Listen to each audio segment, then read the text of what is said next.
Hello po, isang magandang araw po sa ating lahat and kumusta po kayo? Ako po si Melissa and sa lahat po naman nandito po ngayon, welcome po sa channel po natin.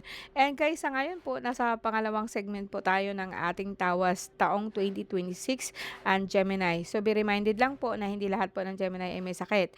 So ito lang po mga tao na gusto nilang tingnan, gusto nilang, kasi sabihin natin may nararamdaman sila and gusto nilang alamin kung paano or ano po nangyari po talaga sa kanila, no?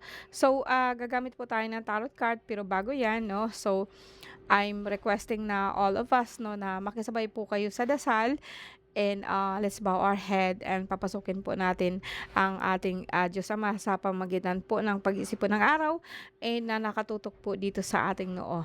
And ang dasal po natin is ito po yung tinatawag nating I believe in God and our Father, all in Latin, and sundan po natin ang dasal po ng Nazareno. If you are not a Catholic 'no, so okay lang po 'no, lahat po 'yan is, gumagamit po ako ng lakas po ng kalikasan, lakas po ng ating universo is the same thing 'no. So, okay, so please 'no, be seated and, be calm. So, isipin natin ang araw and, bear with me. So, Cristatem Hisum Christi Pater Salvami, Cristatem Hisum Christi Pater Salvami, Cristatem Hisum Christi Pater Salvami, Paternum Deum Christum Solumi, Cristatem Christum Igusum, Jesus Nazareno, Redilius Justum Christum de Prunus Sutrostrum Ominit Salvami, Salvami Salva Igusum. So sa lahat po ng mga nandito po ngayon, no, basbasan po kayo ng Diyos Ama, Diyos Anak at ng Diyos Espiritu. And sa pangitan din po ng pangalan po ng Ama, Yod Hey, Vav Hey. No, naway po sumasa atin lahat po, no, extended din sa ating family yung kanyang blessing. Alright? Now let's begin. So ano ba, Gemini, no? May 21. Gemini is an air sign and the youngest of air signs sa lahat po ng zodiac. Ang susunod po niyan is Libra in Aquarius. So, Gemini is yun na, alam niyo na. So, bigla, nagbabigla-bigla, no? Madaling mainis, madaling mainipin, and minsan walang tiyaga. Pero, hindi lahat ng Gemini is ganon, no? So, don't worry guys, no, marami tayong Gemini. So ang gagawin po natin ngayon is like, tingnan natin yung nangyari sa inyo ngayon. So magbibigay po ako ng tatlong spread ngayon. Then kahapon kung ano po talaga or immediate past, tingnan natin kung ano nangyari, bakit ka nagkakaganyan ngayon.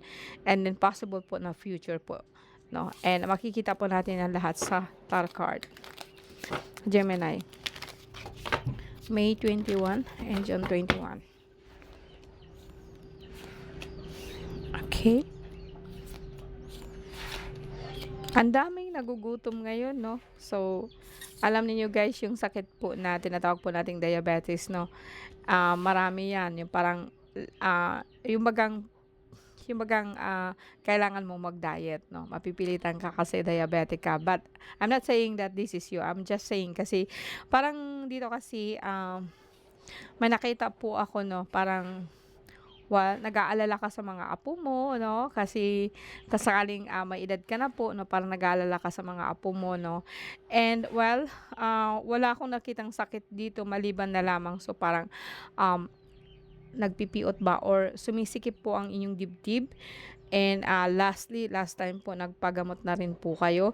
Parang maganda ang card ninyo ngayon. Maliban po sa tinatawag po natin na parang umuugong yung iyong tenga, no? And may nakikita din po ako na yan, nagpagamot ka na po, no? Sa lahat ng Gemini sa ngayon, yung center of your card is your spinal column, kung sakit po ang ating titingnan. Pero hindi po ako parang yumao ito, no? Yumao na mga relatives po ninyo, kanunuan po, no, na mga lahi ng mga manggagamot, no. So nandito po talaga pong parang nagpapalipad po siya sa inyo, lalo na pagdating po sa inyong katawan o sa sakit po ng katawan. Wala ho kayong specific na sakit, no. Wala ho kayong sinatawag na diabetes ka or diabetic ka or high blood ka. Dito wala akong nakita, maliban na lamang po sa masakit ang inyong likod.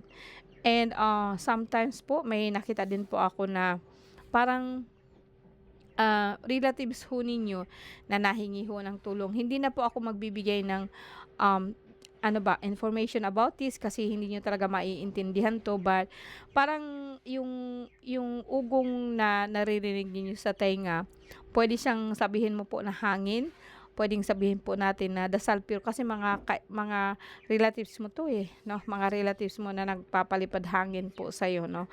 So, there's no such thing, para lang nagpaparamdam sa'yo kasi nagugutom sila.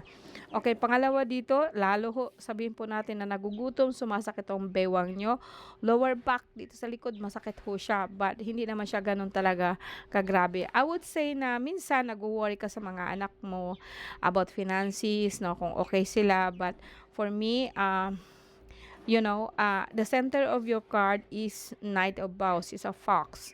So, sa ngayon, pwedeng sabihin ko sa inyo na you're not really focusing on your illness. You are focusing on something like paano po ikaw makaalpas sa isang sitwasyon, especially financing, no? When it comes to illness, kayang-kaya mo siya, kayang-kaya mo siyang anuhan, kayang-kaya mo siyang parang yung dadalhin pa, 'no, hindi talaga siya sakit. Siguro pagod, siguro ito yung tinatawag po natin na kumbaga mas matinding pag-iisip, 'no. And, well, for me, gusto mo kasing magkakaroon ka ng magandang pundasyon para sa mga future generation mo, like sa mga anak mo. Eto yung iniisip mo talaga sa ngayon. Alright, now in the past, 'no, tingnan natin.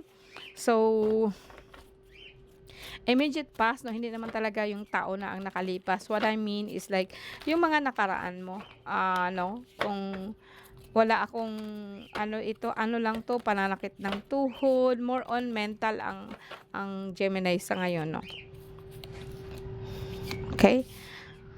Well, medyo may nakikita akong rashes kung minsan nangangati kayo, sumasakit din ho ang dibdib. Alright, now dito, in the past, pwedeng sabihin po natin na nagkakaroon ka ng hidwaan or sama ng loob within your family, your husband, your spouse, sa mga magulang, 'no, basta sama ho ng loob. Kumbaga sa akin, grabe yung pagtatampo niyo. May nakakita din ako dito na your idea, papaano ba, 'no, nag-iisip din kayo dito sa Pilipinas, o sabihin po natin na sa mga, yung where you come from. What I mean is like kung nasaan ka man ngayon, may probinsya ka. And eto yung nakikita ko na iniisip mo sila lagi, and, pagsabay-sabayin sila lahat, you are now working. Parang meron kang workout. And, I think I know may plano ka na about sa business. Halimbawa nga, well, wala akong nakikitang travel dito, basta nakikita ko lang is like, nag-iisip ka sa kanila kung okay sila, then nag-iisip ka na papaano mo sila matutulungan sa pamamagitan po ng negosyo. Pagdating naman po sa sakit, ingatan mo lang po, 'no, kasi dito sa bahay, 'no, I can sense here, Gemini, is like parang may nakikita ako dito na hidwaan between spouse, between sa mga anak, pero more on sa spouse kasi may third party, 'no, parang meron third party dito, pero hindi ka kasi naka-focus dito ngayon, but this has happened in the past, 'no. So, puwedeng sa ngayon nag-aalala ka sa mga bata, papaano na sila when it comes to financing, kung halimbawa nga po mag-decide ka po na makipaghiwalay, or mag-ano ba, let's say magsasarili, 'no. Now, this is actually concerning about, about po talaga sa between mag-asawa 'to, ha. Mag-asawa, bahay, 'no, may nakita akong bahay, may nakita po akong move out, may nakita po akong ano, 'no. Pero may sabihin ako dito na, mataas ang cholesterol mo. So, mag-iingat ka pagdating po sa puso, pagdating po sa pagkain ng tinapay, pagdating sa ano, pero, more on makikita ko na like, generation po natin ng mga magulang, or sabihin po natin ng mga magulang, relatives, 'no, kanunuan po natin na hanggang ngayon is like they're longing for something na makausap ninyo sila, or like kasi sa akin dito parang hanggang ngayon namumurwisyo, 'no. Ito ang dahilan ng mga delay, ito ang dahilan ng mga sometimes po, um, hidwaan, like hinanakit, no? And between, kahit sabihin ko kako in physical, parang sabihin po natin sa ngayon ha, like nagkaroon ka ng problema sa asawa mo, sa mga anak mo, sa pamamahay mo. Alam mo ba, ganito din kasi ang nangyari sa kanila noon. And parang mana-mana, or kung ano man nangyari sa kanila, namamana mo, no? Namamana mo yung mga sitwasyon na nangyari kasi we minsan kasi guys na napakahirap ipaliwanag, pero talaga pong ang karma, ang sumpa ng ating mga magulang, no, kung minsan talaga po kung ano man yung kasalanan nila, minsan talaga sa totoo lang namamana po natin. Kaya po nahihirapan po tayo in this generation. So sa ngayon, kaya ka nagkakaroon ng ganyan, no, I think siguro in mga nakaraan mo, kasi nakikita ko talaga dito mga magulang, mga lulo-lula, no, na may mga alam mo na, so unang tao po natin may mga dala po 'yan, 'no. May mga karga po sila na hanggang ngayon baga parang like nakakulong. Like sabihin po natin na nakakulong sila or hindi sila makaalis kung nasan man sila. But the mind is very strong. Kahit po ang katawan nila is nakabind, kahit po ang kaluluwa nila is nakabind, yung mind po nila nasa sa inyo. So, i-imprint po nila sa inyo ang nangyayari sa kanila. No, is very sad, pero ito yung nakikita ko. I don't see any, may sakit ka, pero hindi talaga siya yung grabe, no. Mafi-feel ko lang po yung pananakit po ng puso nyo. Yung parang, ano ba, mabigat yung pakiramdam ninyo, no. And, sorry guys, no, mostly sa atin is like, sa kaliwa po yung heart, pero sa akin kasi nasa kanan banda, no. So, what I'm saying is, kung pag-anuhin ko lahat, no, itong mga ninuno, no, nakabantay sa inyo, may nakabantay, may nagpe-press down, no, and I will not, hindi na ako pupunta dun kasi mas klaro po ba. Basta ang nasa akin is just like, may mga sa bahay mo mismo nagkakaroon ka ng problema, pagdating sa asawa, no, and you are planning papaano na ang trabaho, negosyo, na kung sakasakali nga po na aalis or pumanaw man po yung isa or na pumanaw na, no. So ito yung nangyari in the past, hidwaan po between family na nasasaktan ka talaga hanggang ngayon. And you are thinking, papaano na lang po ang gagawin ko just in case, no. Well, as I said, tingnan natin in the future, no. So, kung ano ang pwedeng mangyari.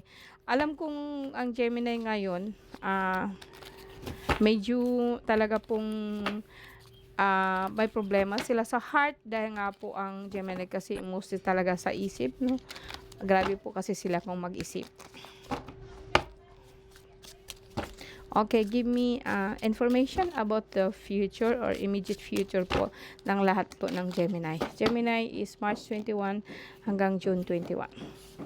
Sa ngayon po, you are bind, no, parang in the future ha, parang makikita ko dito na itong nangyari dito sa yung ngayon, tapos yung nakaraan mo, we will not say na about sa sakit or something, pero more on parang naboboring ka na, no, gusto mo na sana makawala. Four of Vessel, boredom. Four of Arrows, still nakastuck ka po talaga. And Knight of Stone, parang ito po ang dahilan, kumbaga tama na, sapat na, no, nagagalit ka na, tama na, no. Ito yung parang sinasabi mo, no.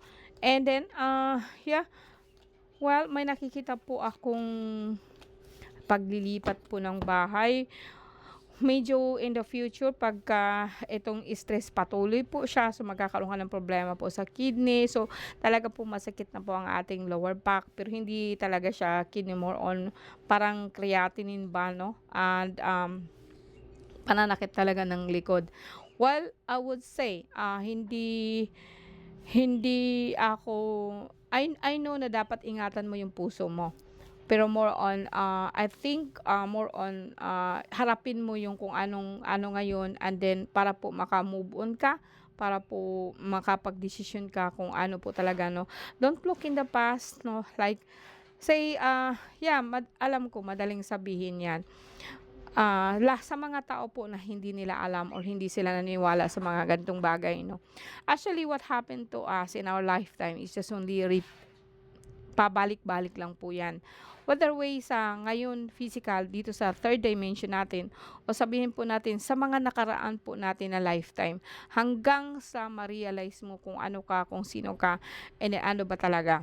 No? So, sa Gemini ngayon, marami kasi kayong obligasyon. No, I'm not saying na ano, well, yeah, obligation po natin. Obligasyon po natin na kahit papaano minsan ang mga problema ng ating mga ninuno dapat po natin harapin 'yan. Kasi kung hindi, yung generation po nating kasunod patuloy at paulit-ulit lang din po yung tinatawag po nating karma. No, mahirap po siya but what can we see? No, ganito po talaga ang mundo po natin. Actually, time itself is just only repeatedly. Gusto ko i-explain ko man po sa inyo 'yan sa ngayon, maybe in other videos na ang ating buhay is like paulit-ulit lang. It's just like a clock, clock. Pero actually, ang laki ng impact ng ating subconscious pagdating po sa oras at pagdating po sa panahon, no? Sa astral, there is no time. There is no time, no space. So, ang pwede mo siyang ipag-isahin kung anong gusto mong mangyari bukas, pwedeng mangyari sa ngayon in your mind because actually and everything in our universe is mind. So, sa akin, minsan po talaga, so ang mind mo is natatrap. So, ang mind nila, ang memory po ng ating mga magulang is natatrap po siya sa ngayon na panahon. It's very hard to explain but maybe later on, paunti-unti kong ipapaliwanag para kahit papano, maibsan man lang po ang ating paghihirap.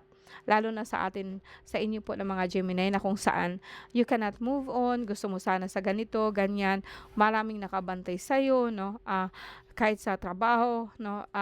Yung lagi na lang pong magkakaroon ka ng problema between husband and wife, no? Kasi alam mo na, ang Gemini kasi is like masyado po kasi kayong hindi naman masyado, no? Lang, parang masyado po kayong independent and they hate that.